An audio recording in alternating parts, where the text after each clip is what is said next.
अभी के इस वीडियो पर हम लोग कक्षा 8 विज्ञान एवं प्रौद्योगिकी हमारा अध्याय 14 ध्वनि।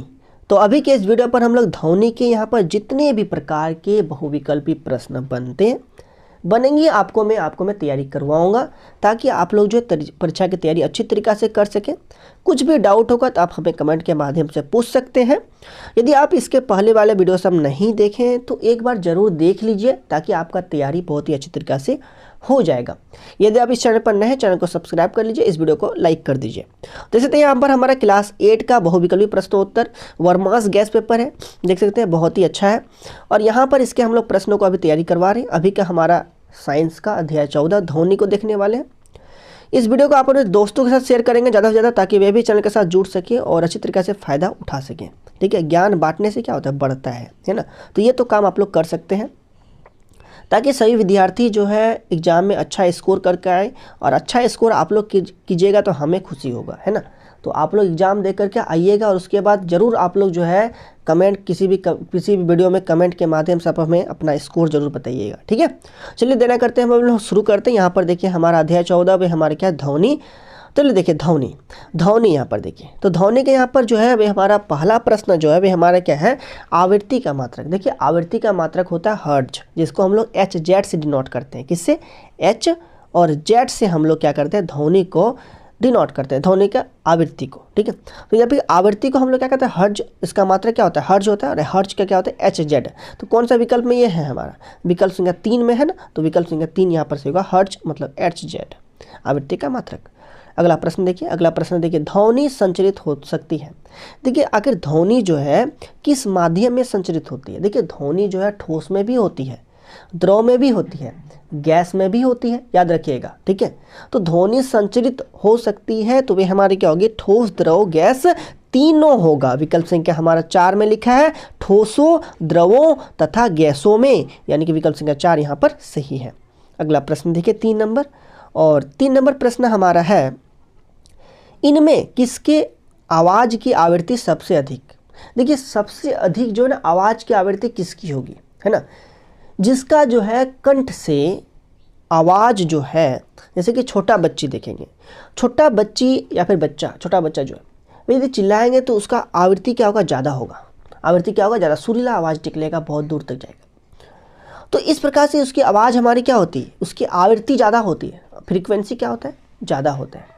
लेकिन इसी प्रकार यदि आप जिसका कंठमणि ज़्यादा ही बाहर निकल गया है, ठीक है, वह यदि बड़े व्यक्ति है, लड़का है ना, पुरुष है, तो उसकी आवृत्ति क्या होगी, हमारा कम होगी। तो सबसे अधिक आवृत्ति किस पे होगी, सबसे अधिक आवृत्ति जो है छोटी बच्ची में होगी। विकल्प संख्या 1 हमारा बिल्कुल सही है, छोटी बच्ची की आवृत्ति जो सबसे अधिक होगी। अगला प्रश्न देखिए, अगला प्रश्न हमारा 4 नंबर। और 4 नंबर यहाँ पर प्रश्न हमारा है कि वयस्क पुरुष में वाक्य तंतु की लंबाई कितनी होती है। वाक्य तंतु यानी कि आप लोग जो है किशोरावस्था की ओर में आपको मैंने बताया था कंठमणि के बारे में, है ना, एडम्पल्स एप्पल्स के बारे में आपको मैंने बताया था।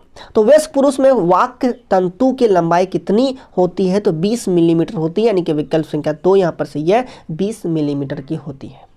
अगला प्रश्न देखिए, अगला प्रश्न 5 नंबर। और 5 नंबर प्रश्न यहाँ पर हमारा है कि महिला की वाक्य तंतु की लंबाई कितनी होती है, 15 मिलीमीटर होती है। विकल्प संख्या 2 यहाँ पर से ये 15 मिलीमीटर। कंपैरिजन कर लीजिए, पुरुष में वाक्य तंतु की लंबाई 20 मिलीमीटर और इसमें जो है 15 मिलीमीटर होती है स्त्रियों में। ठीक है, स्त्रियों में। चलिए अगला प्रश्न देखिए, अगला प्रश्न हमारा क्या, 6 नंबर। और 6 नंबर यहाँ पर प्रश्न हमारा है कि यदि कोई वस्तु 1 सेकेंड में 30 पूर्ण कंपन करती है तो आवृत्ति क्या होगी। देखिए पूर्ण कंपन कितने कर रही है, 30 कर रही है, तो आवृत्ति हमारी कितना होगी, 30 होगी, यानी कि हमारा विकल्प संख्या जो है वह हमारा 3 नंबर विकल्प में लिखा है। अब देखिए आवृत्ति का मतलब क्या होता है, हर्ज। तो इसमें तो 3 लिखा था, विकल्प संख्या 1 में भी 30 तो लिखा है, लेकिन सेंटीमीटर है तो ये नहीं होगा, मिलीमीटर ये नहीं होगा, क्योंकि आवृत्ति का मतलब क्या होता है, हर्ज होता है। यानी कि इसी प्रकार से यहाँ पर 3 नंबर विकल्प जो है हमारा सही है, 30 हर्ज। ठीक है, अगला प्रश्न देखिए 7 नंबर। 7 नंबर यहाँ प्रश्न है कि मानव के कानों के लिए श्रव्यता परास है। मानव के कानों के लिए यानी कि हम लोग जो है कितने से कितने रेंज के ध्वनि को सुन सकते हैं, तो 20 हर्ट्ज से अधिक और 20,000 हर्ट्ज से कम की ध्वनि को हम लोग क्या कर सकते हैं, सुन सकते हैं। मतलब ये वाला जो है हमारा श्रव्यता परास है।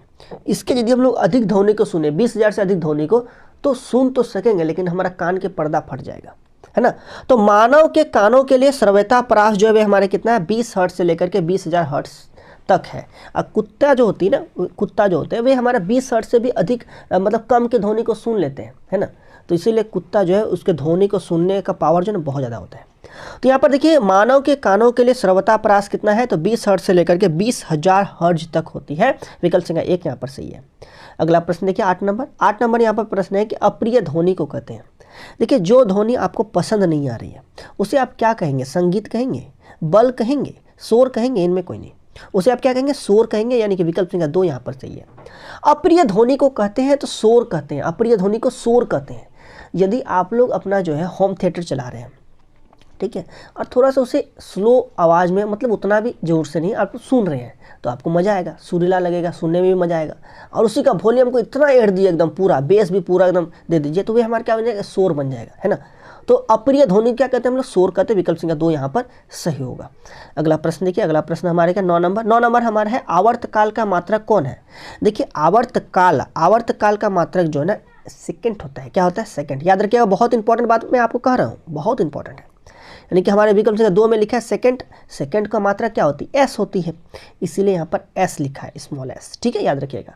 आवर्तकाल का मात्रक होता है एस होता है। विकल्प संख्या 2 यहाँ पर सही है। अगला प्रश्न देखिए, अगला प्रश्न हमारे क्या है, ध्वनि की प्रबलता किस कारक पर निर्भर करती है। ध्वनि की प्रबलता जो है ना आयाम पर निर्भर करती है।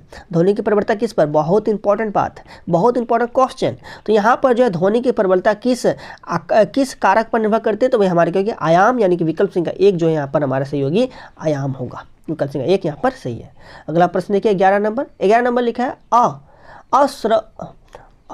अश्रव्य ध्वनि की आवृत्ति कितनी है। देखिए अश्रव्य ध्वनि की आवृत्ति जो है हमारे 20 हर्ट्ज से कम होती है, उसको हम लोग अश्रव्य ध्वनि कहते हैं। अश्रव्य, जिसको हम लोग नहीं सुन सकते, अश्रव्य है।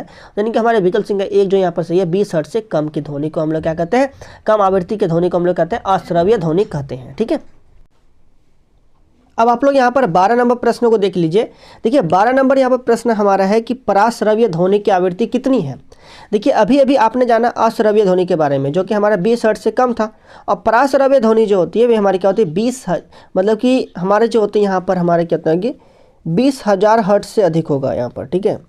एक जीरो यहाँ पर जो है हमारे क्या हो जाएगी, कम है यहाँ पर, तो एक जीरो यहाँ पर आपको लोड कर देना है, ठीक है। वह हमारे कितना हो जाएगी, 20,000 हर्ट्ज से अधिक, यानी कि हमारे विकल्प संख्या यहाँ पर तब हमारे क्या हो जाएगी, 1 नंबर जो है बिल्कुल क्या हो जाएगा, सही हो जाएगा, ठीक है। चलिए 12 का तब हमारा 1 नंबर विकल्प जो है सही है।